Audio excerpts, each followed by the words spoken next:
کہنے لگا ہم صبح جاتے تھے اپنے کاروبار پہ، شام کو آتے تھے، ایک دفعہ عید کا دن تھا تو اماں نے مجھے سائے میں دیکھا، کہنے لگا ہاں پتر آتے رہتا مس لے آئیے، مس مونچھیں مسیں جو مسیں جی جی جی تیری تو مسیں آ گئی ہیں، اچھا جوان ہو گیا ہے، اچھا اب تیری میں شادی کا فکر کروں. بس کہا کہ ایک دفعہ اماں نے مجھے اجالے میں دیکھا تھا، اور اس کے بعد پھر اماں دن رات فکر میں تھی اور میری پھر شادی کر دی. اور کہا کہ آج میں اپنے دوسروں کو دیکھتا ہوں ان کی مسیں ہیں یا نہیں ہیں، میں پھر کہتا ہوں یہ احساس میرے اندر کیوں نہیں تھا، یہ میری ماں میں کیوں آیا تھا. مجھ سے کہنے لگا، میں نے کہا یہ احساس کی دنیا صرف ماں اور مامتا کے پاس ہے اور کسی کے پاس نہیں. ایک قافلہ جا رہا تھا تو قافلے والوں نے بھوک پڑ گئی، 3 دن کے بعد انہیں ہاتھی کا بچہ ملا، انہوں نے ہاتھی کے بچے کو ذبح کر دیا، کھا گئے.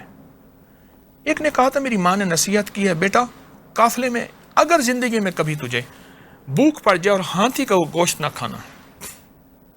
میری اماں نے نصیحت کی تھی، مر جاؤں گا اماں کا نصیحت کو نہیں چھوڑوں گا. کھا کے سو گئے. ہتنی پریشان اپنے بچے کو تلاش کرتے کرتے سونگتی سونگتی آئی نا، تو اس نے سب کو سونگا اور سونگ کے اپنی سونڈ میں مروڑتی گئی سب کو. جب اس پہ آئی تو اس کو سونڈ پہ اٹھا کے اوپر بٹھا دیا اور اس کو اس کی اس منزل پہ پہنچایا جہاں یہ جانا چاہتا تھا.